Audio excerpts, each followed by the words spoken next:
نبی کریم صلی اللہ علیہ وسلم نے فرمایا کہ اللہ تعالیٰ نے مجھے جس علم و ہدایت کے ساتھ بھیجا ہے اس کی مثال زبردست بارش کی سی ہے جو زمین پر خوب برسے۔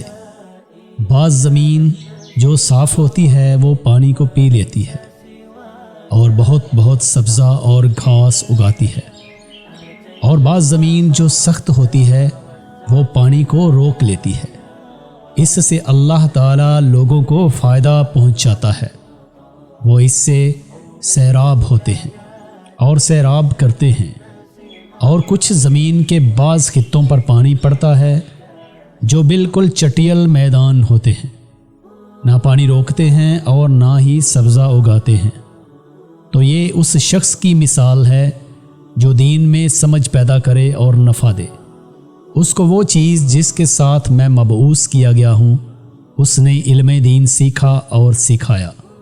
اور اس شخص کی مثال جس نے سر نہیں اٹھایا، یعنی توجہ نہیں کی، اور جو ہدایت دے کر میں بھیجا گیا ہوں اسے قبول نہیں کیا۔